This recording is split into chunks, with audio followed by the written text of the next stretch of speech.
So because this is like a new beginning, we're starting a new mimer. I thought we were finishing the Purim. Yeah. It's also a Purim. Page 192. Bakol mikol kol. 192 is Bakol mikol kol. It's all the tastes of the world to come. Oh, is it tasty? Vekibel hayehudim et asher echelu la'asot. And the Jews accepted that which they had begun already to do.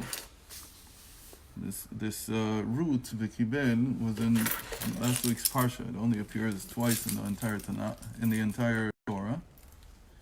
It's the root of Kabbalah, Vekibel. They accepted, they took. In the Torah, it only appears twice. Where? In the Mishkan. Makbilot alulaot. That it means to correspond. It means to parallel. It doesn't mean to accept. Only in the Megillah is the first time that it becomes, the meaning becomes in the Nach that they accepted. So really, this was the first Kabbalah. This was the first. If people are interested in Kabbalah, so this is the first time there was Kabbalah in the world. Pirush. When did they start? They started in the giving of the Torah. When they said, we will do and we will hear.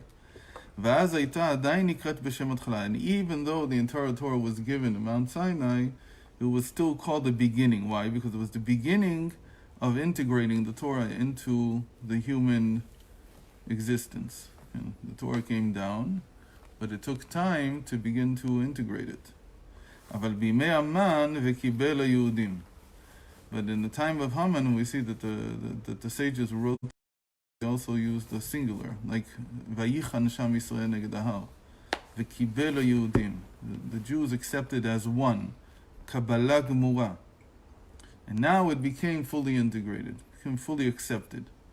But Avin have a partial Kabbalah. What? So he says that Kabbalah even. זה בפני עצמו, זה גמור, לא? Sorry. Why? אם אני מקבל, אני מקבל. אם אתה מקבל קבלה אולי. לא, אני מקבל. אתה אומר לי, תהיה בשמונה. נכון, נכון. Right, because that's Mount Sinai. It was only Vayered Hashem al Har Sinai, but it took time to integrate it. It took time to accept it. Hashem did what He needed to do, and we began to accept it. And we began to do it, but we need time to. It took time. So it finished in time of Mordechai and Esther. So to understand how, exactly your question, how is it possible that Matan Torah, at the beginning of the Torah, was not the final stage? So first of all, we have to know that Matan Torah wasn't the first stage either. What came before Matan Torah? והלא אברהם אבינו עליו השלום קיים את כל התורה כולה עד שלא ניתנה.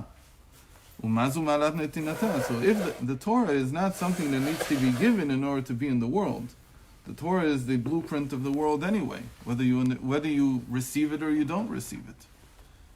The Torah is there. How do we know that it's there? Because Avram didn't receive Torah, and yet he followed all of Torah. So there must be another way to access it. He understood it intuitively. So there must be another way to access it. He knew that it was actually Torah. He was doing everything he could. Yeah, but it doesn't mean so that he actually knew where it came from. You want to write his mimer for it? Give him a chance. He's saying, but we know that Avram already had Torah. Yeah. Noach had Torah. We know. Yeah. How do we know that Noach learned Torah? Because he knew the difference between Tameh and Tahor. And many things that were known. So this whole thing of Matan Torah is a stage. It's a very important stage. A stage like it, like the Alter Rebbe says, it won't be another Matan Torah, as opposed to what people begin to imagine in their heads. The Torah stays the same. It's a new interpretation. The Mashiach comes and interprets it in a new way. But it's going to be the same words. But it's the same words. So these words, how much of them did Avram know exactly the words, or how much did he not know, is a good question. It very might well be that he knew the words. But to know how to, usually the way the Ramban explains it, if we're getting into it, is that the letters were there. That Avram Avinu knew the letters, but he didn't know how to divide them into psukim. What you wrote that sefer? What was it called? The sefer we're learning? No, Avram Avinu. Like Kabbalah sefer? No. That's just in general that Avram Avinu was did the whole Torah, learned the whole Torah. Achinei ma'alat Avraham Avinu alav shalom shehaloch v'nasoah. How exactly was Avram able to learn Torah before there was Torah? So he says it's not like you said. The question is not the words. The words were known to a certain degree. Every prophet saw these words. The question is, how could he follow these words? How could he do something with it? The big principle in Torah is Ratzov V'Shov. Good. That's the big principle. The biggest principle of Pnimius Torah is called Ratzov V'Shov. Run and return. It's like the heartbeat, that it contracts and it expands. You can good. You have to run and return. It's like the Baal Shem Tov called it a dance. In a dance, you come closer and you draw further. What about a juggle? Juggle. So maybe a juggle also. Give it a second. Maybe a few words and it'll sit better. Ratzov V'Shov, where did we learn Ratzov V'Shov from? Theoretically, we didn't know about Ratzov V'Shov. We knew about Ratzov V'Shov through Yechezkel's prophecy, that after the temple was destroyed, he saw this still well in Eretz Yisrael, but he saw Hashem destroying the temple, and he saw him getting on the Merkava. We've talked about this in the past. That Yechezkel's prophecy of the Merkava wasn't like Yeshaya's. Yeshaya's prophecy of the Merkava was within the Beis HaMikdash itself. And within the Beis HaMikdash itself, when he saw the chariot where the angels and dwells, he didn't see them as a chariot. He saw them as winged creatures. And they had six wings. 2 levels of wings for each one of the worlds, for Bria, Yitzira, and Nesiyah. But when he saw the chariot, he saw it as like a chariot. Most people know that he saw it once. They know what it says in the first chapter. But in chapter 9 and 10, he describes it again. And there he gives the context where he saw it. Because he didn't see it where people think he saw it. They think they just had a prophecy. He says, no, it wasn't stam a prophecy. The context was that he saw Hashem driving the chariot, like Ish Milchama, like somebody, like a man of war, driving his chariot, and he stops, he comes to a halt over the Beis HaMikdash, he takes an ember, and he throws it into the Beis HaMikdash, and he burns it. And that was the prophecy of the destruction of the Beis HaMikdash. And how long before? A few years before, not many, but a few years. Cheskel spanned the time between the last 80 years of the Beis HaMikdash, and he still lived in Bavel for a while. So I don't know exactly what age he was.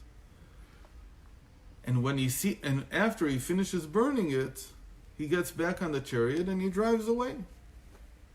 So all the Mefarshim ask, what in the world is this prophecy trying to say, and why is the chariot part of this? So they say the reason that Hashem showed this to Yechezkel was to tell him, look, the Beis HaMikdash is finished. You won't be able to serve me through the Beis HaMikdash anymore. But get a hint about who does serve me, even though there's no Beis HaMikdash, the chariot. I'm showing you the chariot to explain to you how you should serve me in exile. And therefore, the first chapter in Yechezkel, where he gives the detailed description of the chariot, became so important after the Beis HaMikdash was destroyed. And that became Maaseh Merkava, right? Maaseh Bereshit was in the Torah. And this Chiddush of how to serve Hashem, which is actually higher than Maaseh Bereshit, which is in the Torah, which is not described explicitly anywhere in the Torah, was described by Yechezkel to give us a hint about how we should serve Hashem in the Golus. For all intents and purposes, that was the state, in a certain sense at least, that Avram found himself in. There was no Mishkan in the time of Avram. There was no Beis HaMikdash. So he had to serve himself, he had to serve Hashem as an individual. What about the Merkava tank? So how does the Merkava work? Its basic principle is Ratzov V'Shuv, run and return. That everything there is by run and return. Now that's one of the things that it's hard to find in the Beis Hamikdash. Where was there a run and return? So when you think about it very carefully, you'll see that it's in many places, but it wasn't explicit. They didn't serve Hashem like that. They didn't understand that the avoda and the Beis Hamikdash had to follow the same principle. So in their mind, they were always holding Hashem. They were always at one with Hashem, and that's not normal. There's nothing in the world that can function that way. And that's, by the way, what led to the destruction, this feeling that I'm always close to Hashem. But there's no such thing. It doesn't exist. Anybody who thinks that he's all the time close to Hashem, he's in to be broken. He'll be broken. No, so let's see. So he says by Avram. Where? After Matan Torah, it says the people ate and they drank and they were with Hashem. And Hashem held back and he didn't say anything. And then he brought an Onish, and Aaron's sons were killed. So there's run and return all the time. Yeah. Okay. So who started the run and return? Avram started it. Where do we see that Avram started run and return? It doesn't say Ratzov V'Shov by Avram, but it says Haloch v'Nasoah. Haloch v'Nasoah means he walked and he retraced his steps. V'Avram Haloch v'Nasoah Negba. As he's approaching Hashem, and in this case Hashem is in B'droma shel Eretz Yisrael, he came from the north, from Haran. That's where they were living. Haran is in Turkey. So he was pushing south into Eretz Yisrael. Okay? So by pushing south, he didn't just push south, he walked and he retraced his steps. He walked and he retraced his steps. How do we know this? Because we know that when he went down to Mitzrayim, he came back in the same places that he had visited before. I mean, as he was pushing south, he kept going southward and northward, southward and northward. That was his run and return. But what does this mean? What does it mean that a person, where do you get this quality from? What does this quality even represent? So he says here, "Bishvil shayta midato midat ha'ava bibchinat bitul elav yitbarach." His natural state was to love Hashem. So if he didn't have run and return, what would happen? He would burn up like any of the srafim. Because he was burning up with love for Hashem. So it wasn't natural for him, or to say it another way, he's not really fire. He's not love like fire. He's really love like water. Okay? Ahavat olam. Avram is ahavat olam. Is there love of fire? Love of fire would be... Okay. There's love like fire. In the Tanya, we learn about all the different types of love. Love like fire, we said, that's from the nefesh elokis. And love like water is from the nefesh behemis. Avram, even his nefesh behemis was love for Hashem. Even his most natural state was to love Hashem. But love like water is to love consistently. So where did he learn that he shouldn't be consistent? How did he know that you have to come close and then turn back? Come close and turn back. How did he know this? So he says because Avram did this all with bittul. And bittul is the quality, Ki Avraham Eivar Ma, you can read his name as being a limb of bittul. It's like he himself is just bittul. Meaning that he understood intuitively that to really serve Hashem, to come close to Hashem, you can't just lo kol karev karev. You can't just go and become closer and closer. It doesn't work that way.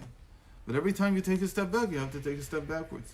Every time you take a step forward, you have to take a step backwards afterwards. You don't own Hashem. You don't own this relationship. It's not yours. Hashem is giving you the opportunity to come close to Him. And Avram intuitively knew this, and even though his love of Hashem came from the world, it was consistent, and he understood that. But really, it's from where did he get this? So who takes steps forward and then goes back? Where did Avram learn this from? It's very, very simple. What was it? What was Avram's occupation before he became a monotheist? Call it. He was an astrologer. He was an astronomer. Smashing up idols. That also, but he was an astrologer, and he knew astrology. What's the first thing that they tackled, which was very, very difficult for them to understand? He was probably one of the first people to understand, to realize this. is what we call the regression in the planets. That the planets, from the point of view of somebody on Earth, they move forward and then they circle back, and then they move forward and they circle back. It takes time. It's not something that happens overnight. You have to watch many. You have to be very consistent in your observations. That's like love like water. To realize that that's what's happening. But Avram, that's how he was represented in the ancient world. He was a Chaldean. He was an astrologer who had figured out that the planets don't run things, even though they're the most consistent movers. Movers, they always retrace their steps. From that he understood, that's really, we talked about this, what the Medrash that says about Avram, that he looked at the moon and then he saw the sun and then he saw the moon again. Really, what is it talking about? It's telling us that he understood that there must be some higher power than just the planets, than just what was circling, just nature. Someone's running the show. Okay? So, if someone's running the show, it's not just nature. By nature, you can push forward all the time. But if there's somebody in front of you, a relationship demands that there are periods of coming closer and periods of being further apart. But you see that in nature anyway. The winter and the summer. Things grow in the summer. Okay, but that's they here. slow down in the winter. But if you look at the planets, it looks like the source of it all is very consistent. Okay? But the fact that he understood regression, that they began to understand regression, he understood the meaning. Meaning he looked at, it doesn't have to mean that he himself did the observations. It could be that the observations took 200, 300 years, and he only received the final data. And he looked at it and he understood what it meant. He understood that what this means is that even though they move forward, they're not free to just continue moving forward. Here, for sure, they're not free, because you see that there are the sun and the moon and so on. But the sun and the moon themselves are going through regression. Tap on a dime. What's it going on? Okay. וביטול זהו על ידי התבוננות, כמו שכתוב, יהללו את שם השם. Why does this bittul come? Because you begin to understand that what you're dealing with, what you're seeing, is only the name of Hashem, not Hashem himself. בחינת שם בלבד, שאינו מערך עצמותו ומהותו. כי הוא דהיינו עצמותו ומהותו יתברך ציווה ונבראו, שלא שייך עליו יתברך לומר שברא את העולמות כנ"ל. כי לשון ברא משמע שיש כוח הפועל בנפעל, ולא שייך זה אלא בשמותיו יתברך, כמו שכתוב בראשית ברא אלוקים ושמותיו של הקדוש ברוך הוא. אבל עצמותו ומהותו כי בכלו רק כאילו ציווה ונבראו, ממילא שאין להם ערך וייחוס כלל אליו יתברך, כי נשגב שמו לבדו. Meaning he understood that there must be a detachment between creation and the creator. That what was running creation is what we later come to call names of Hashem. Okay? We've talked about this in the Nach. In the time of the Tanakh, they didn't call it Or, they called it Shem. Instead of calling it, we call it today Orot. We today say a revelation of Hashem. They used to call it names of Hashem. For them, the name meant the same thing as what O means for us. Ki nizgav shmo levado. His name, only his name, is what is the in our world. Meaning that all the forces of nature that are working in this world, they're only emissaries. They're only something that was sent by Hashem, but they're not Hashem himself. That was his big understanding. Okay? That there's a difference between what's running the show here and Hashem himself. דהיינו בחינת סובב כל המין, אינו אלא בחינת שמו לבדו. And now he gives us the hint here that this is all talking about the sovev. That the sovev, what we said once, that the sovev also means siba. It also means that it's the reason behind things. So don't think that the reason that you see, the natural reason that you see, that's Hashem himself. No, the natural reason, which for them was the stars and planets, which were the reasons for everything that's happening here, because in their mind, that's what was consistent, that was the laws of nature, that was what was driving reality down here. All of that, It's only an aspect of his name. Yeah. That's all it is. והיא לזאת תתבטל אליו יתברך הנפש בבחינת ביטול באור אינסוף ברוך הוא. And so if you understand that, when a person looks at the stars, he doesn't feel, wow, I can't look at them for too long. Maybe by the sun. But the other stars, he doesn't feel like I can't look at this my whole life. This is it's too much. No, there's no such feeling. You can study them all you want. But he understood that what I'm seeing is only an emissary. So what's the source? The source must be the infinite that I can't look at all the time. So the infinite is more like the sun in that respect. I can look at it for a split second, but I can't continue looking at it. Again, they weren't interested in the sun because it was brilliant. They were interested in the sun because of its motion, because of its course across the heavens. They were interested in the planets because of their motion, because of their movement, not because of their light. The light was just a sign that this is very important. But that's all. Why was the motion so important? Because it was consistent. It's consistent. It's moving. Just to be something that's standing in one place, doing anything but shining, that's a mila, but it's not the greatest mila. The greatest mila was when something can become consistent, like nature. That we see that whatever we do, we don't have to do anything. You put something in the ground, it grows. Why don't you have to wake it up in the morning? We said because there's a malach, there's something driving that movement, there's something driving that change. In a human being, that's not the case, right? Because if we don't wake up in the morning, nothing happens. You have to actually wake yourself up. So in that sense, the human being is less than nature. So because of that, they placed the stars above them, because the stars could move without any seemingly without any kind of motivation. They motivated themselves. But there are other things in nature which move. For instance? example, the oceans, the rivers, high tides and low tides. They understood it was And related the to trees. the moon. And the trees, in the winter they grow, Oh, and so said they that. don't grow. So that's also because of the sun. Okay? They understood that everything comes from above. And then what was above? There was a consistency of the movement. They knew that it was consistent. They knew there was something. We live in a city and we hardly see the stars. But if you go out and you actually see, you go into a place that's called, I think, the level 4, level 5 night. They have levels now to describe the amount of light contamination in a place. So if you go out to a place where you can really see the light of the Milky Way, people are shocked. Because you're like walking in moonlight. Even if there's no moon that night, the Milky Way gives off so much light, we can't see it. In the same way that we can't see the moon's light on the ground. But people see their shadow.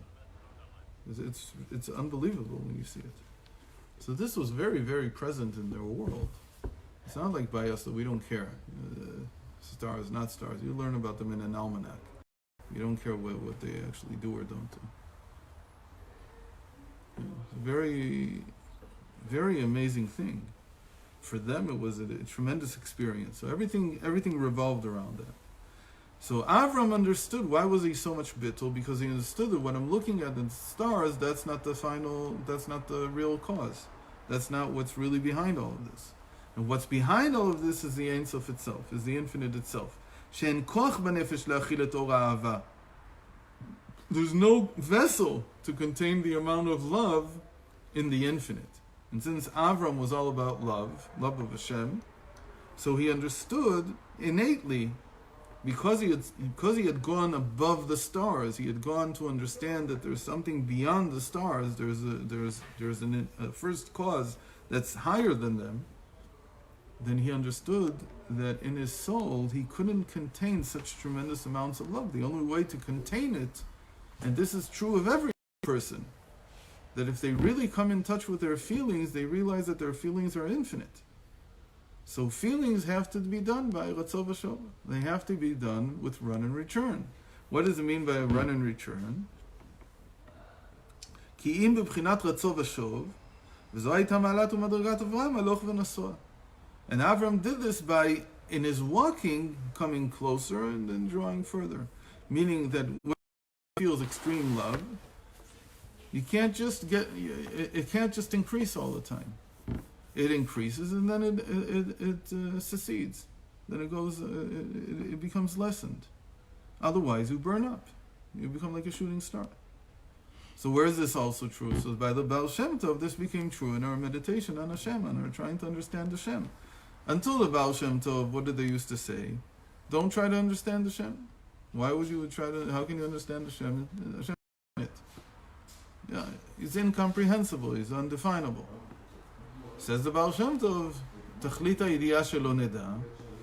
The end of all knowledge is to say I don't know. But if you don't have any knowledge, how can you say at the end that you don't know? So you first have to gain a lot of knowledge. And then the moment that you feel that you've come to some kind of understanding, you have to toss it all away and go back into Ayin and to understand that Hashem is Ayin as far as you're concerned. He's not describable. He's not, no comprehension. So that's the Ratzov Shov in the mind. The Ratzov Shov in the mind is that even though there's a mitzvah to try to know Hashem, because Hashem is unknowable, don't give up on knowing Him, you have to try to know Him. But the moment that you have some kind of understanding, mashlichoto, he throws it away. And he says, but really I can't know. And that's the run and return in the mind. There's also, just as Abraham had aloch v'nasoah in the chesed, so there's also a run and return in Gvura. There's 5 different lashonos. There's 5 different idioms in Hebrew for Ratzov Shov. The most well known is what we call Nogea ve'eno Nogea. That's the one that has to do with the Keter. That's the one that's like Ein V'yesh by the Baal Shem Tov. That every time that I feel like I'm touching Hashem, I have to also understand ve'eno Nogea, that I'm not touching Him really. But then there's also what Cain was the first person to have this. V'ayiti na v'nad ba'aretz. Na v'nad is like aloch v'nasoah, like Ratzov Shov, like Nogea ve'eno Nogea. Na v'nad. I don't remember the 5th one. I always forget the 5th one. Mati v'lo mati is no give along. That's just Nogea ve'eno Nogea in Aramaic. But there's another idiom in Hebrew, in the Chumash, that's also for Ratzov Shov. I don't remember what it is right now. And between husband and wife, this is and once you understand that this is the general principle of all Hasidah, it's everywhere, and you see it in the Beis Hamikdash, but they didn't understand that fully, and they understood it to some level, but they didn't understand it in terms of, in the same thing that people can't deal with their sins. They can't deal with having done something. That's navanad. Okay? What did Cain say? Ra'iti navanad ba'aretz.